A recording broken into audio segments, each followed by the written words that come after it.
नमस्कार। Practical spirituality में आप सबका स्वागत है। चिंता चिता समान है, ये कहावत तो आपने बहुत बार सुनी होगी। छोटी मोटी बातों के लिए चिंता होना एक नॉर्मल ह्यूमन रिस्पॉन्स है। यानी यदि आपका कोई बहुत ही इम्पोर्टेंट एग्जाम है, आपकी शादी होने वाली है, आपका कोई लव ब्रेकअप हो गया है, घर में किसी की तबीयत खराब है, या आपको किसी रिलेशनशिप को लेकर बहुत टेंशन है, तो इसमें चिंता होना एक स्वाभाविक सी बात है। लेकिन चिंता यानी एंजाइटी डिसऑर्डर कब बन जाता है?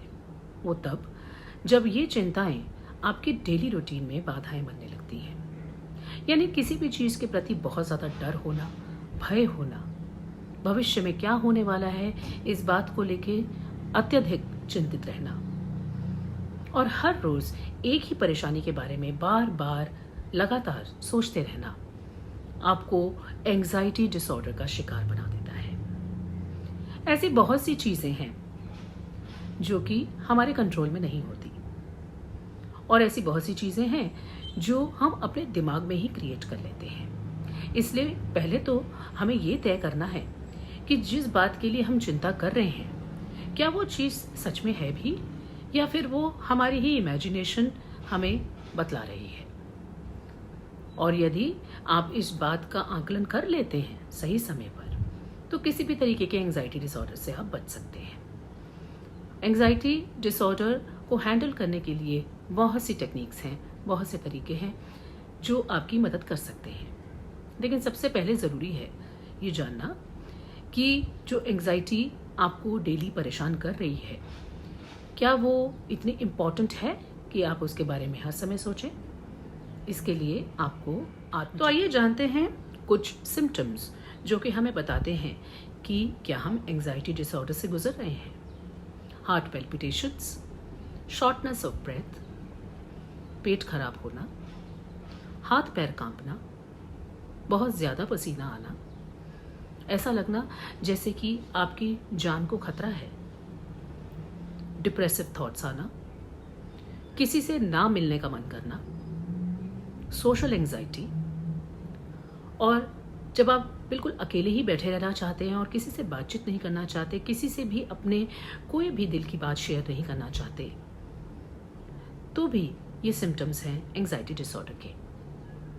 कुछ लोगों को पैनिक अटैक्स आते हैं, कुछ लोग बेहोश हो जाते हैं, कुछ लोगों को फिट्स भी आ सकते हैं, कुछ लोग अत्यधिक गुस्से में आ सकते हैं, या फिर बिल्कुल ही बिना किसी बात के रोना शुरू कर सकते हैं। तो ये सब छोटे छोटे सिम्टम्स हैं जो हमें बताते हैं कि शायद हम किसी एंजाइटी डिसऑर्डर से गुजर रहे हैं।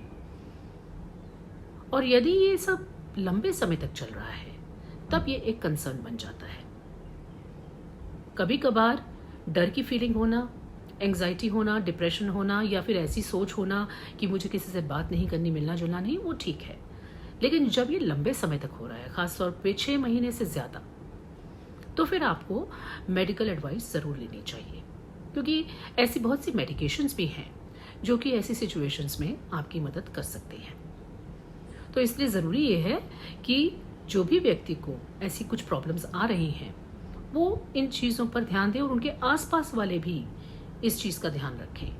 क्योंकि यदि बहुत लंबे समय तक आप इस इशू को एड्रेस नहीं करते हैं, तो फिर ये डिप्रेशन में भी जा सकते हैं, फिर ये ज़्यादा बड़ी बीमारी। एंग्जाइटी डिसऑर्डर के बहुत से रीजंस हो सकते हैं। ये जेनेटिक भी हो सकती है। कई बार परिवार में आपके माता पिता या आपके चाचा चाची या परिवार में किसी भी व्यक्ति को एंग्जाइटी डिसऑर्डर यदि हो ऑलरेडी, तो आप में भी वो जीन्स आ सकते हैं। या फिर सब्सटेंस अब्यूज, यानी यदि आप किसी नशीले पदार्थ के आदी हैं, तब भी एंग्जाइटी डिसऑर्डर्स आपको आसानी से लग सकते हैं। कई बार कुछ ऐसी मेडिकेशंस होती हैं जो कि हम किसी और बीमारी के लिए ले रहे होते हैं, जिसके साइड इफेक्ट के कारण एंग्जाइटी डिसऑर्डर्स हो सकते हैं। या फिर एनवायरमेंटल इश्यूज, चाइल्ड अब्यूज, या फिर आपकी रिलेशनशिप में यदि कोई अब्यूज है, उसके कारण भी over a period of time anxiety disorder create हो जाते हैं। तो इसलिए हर व्यक्ति के लिए एंग्जाइटी डिसऑर्डर के सिम्टम्स और रीजंस अलग अलग हो सकते हैं। ज़्यादा इम्पॉर्टेंट ये है कि आपको ये देखना है कि एंजाइटी डिसऑर्डर किस लेवल तक का है। यानी यदि तो आसानी से वो व्यक्ति अपने इस तरह के बिहेवियर से बाहर आ जाता है, या उसकी डेली लाइफ, उसका कामकाज इन सब चीज़ों के कारण इफेक्ट नहीं हो रहा है, तब तो सब ठीक है। लेकिन यदि ये आपकी पर्सनल लाइफ को इफेक्ट कर रही हैं चीज़ें, यदि आपकी प्रोफेशनल लाइफ में ये बाधा क्रिएट कर रही हैं, तो फिर आपको इनको एड्रेस करना ज़रूरी है। और इसमें सबसे ज़्यादा मदद आपके आसपास वाले आपकी कर सकते हैं, यानी आपके परिवार वाले, आपके सगे संबंधी, आपके साथ जो रह रहे हैं, वो आपकी मदद अवश्य कर सकते हैं। लेकिन सबसे पहले आपको ये असेस करना होगा कि क्या एंजाइटी डिसऑर्डर से आप सच में गुजर रहे हैं। तो इसके लिए यही जो मैंने आपको सिम्टम्स और रीजंस बताए, उनका आपको आत्मचिंतन करना है, आपको आंकलन करना है। ऐसी बहुत सी सेल्फ हेल्प टेक्निक्स हैं जिसकी मदद से एंजाइटी ऑर्डर को कंट्रोल किया जा सकता है, यदि ये बहुत सिवियर नहीं है तो। जैसे कि अपना एक डेली रूटीन सेट करना, टाइम पे सोना, टाइम पे उठना और टाइम पे खाना खाना। आपको एक जीवन में रूटीन लाना आवश्यक हो जाता है ऐसी सिचुएशन में। एक्सरसाइज, योगा, मेडिटेशन, ये सब चीज़ें भी एंजाइटी को कंट्रोल करने में बहुत सहायक होती हैं।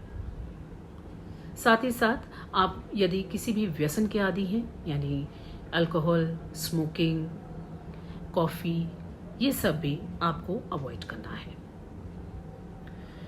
और साथ ही साथ यदि आप ये सब कर रहे हैं फिर भी आपको कोई भी रिजल्ट नज़र नहीं आ रहा है काफ़ी लंबे समय से, तो इस केस में आपको ज़रूर किसी न किसी साइकोलॉजिस्ट या मेडिकल हेल्प की ज़रूरत पड़ सकती है। और वो लोग आपको जो मेडिकेशन प्रिस्क्राइब करते हैं उसकी मदद से आपको इस प्रॉब्लम में बाहर आने में बहुत ही हेल्प हो सकती है। इसलिए आपको ये खुद ही आंकलन करना है कि आपका ये जो डिसऑर्डर है ये किस हद तक है।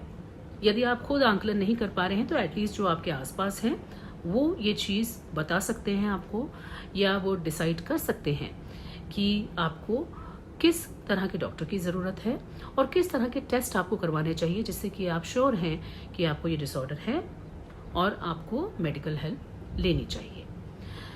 अच्छा तो यही है कि आप अपने दिनचर्या में, अपने जीवन में कुछ ऐसे चेंजेस करें जिसकी मदद से ये डिसऑर्डर कंट्रोल हो सके। लेकिन जब एक्सट्रीम केसेस में जब कोई भी चीज़ मदद नहीं कर रही है तो आपको मेडिकल एडवाइस अवश्य लेनी चाहिए। Yesterday is a history, tomorrow is a mystery and today is present. Present यानी गिफ्ट। ये कहावत तो आपने बहुत बार पहले भी सुनी होगी, और इस कहावत का अर्थ यही है कि जो बीत चुका है उसके बारे में सोचने से हमें कोई लाभ नहीं, क्योंकि वो कभी वापस नहीं आएगा। और जो होने वाला है उसके लिए हम टेंशन क्यों लें, क्योंकि वो तो हमारे हाथ में ही नहीं है। इसलिए जो हमारे हाथ में है वो है आज, यानी प्रेजेंट। अपने प्रेजेंट पे जो भी लोग फोकस करते हैं और कोई भी बेकार की बात नहीं सोचते हैं, उन लोगों को एंजाइटी जैसी प्रॉब्लम्स कभी नहीं होती। इसलिए यदि आप बहुत ज़्यादा कल के बारे में सोच रहे हैं या आने वाले कल के बारे में सोच रहे हैं तो आप खुद के लिए ही प्रॉब्लम क्रिएट कर रहे हैं। इसलिए बेस्ट है कि आप अपने आज पर फोकस करिए। अगर आज अच्छा होगा तो आने वाला कल तो अच्छा होगा ही। तो मुझे उम्मीद है आपको मेरा ये वीडियो पसंद आएगा, आपके लिए हेल्पफुल रहेगा। शेयर करिए इसे, और मैं मिलती हूँ आपसे किसी और टॉपिक के साथ next time. You take care, have a nice day. नमस्कार।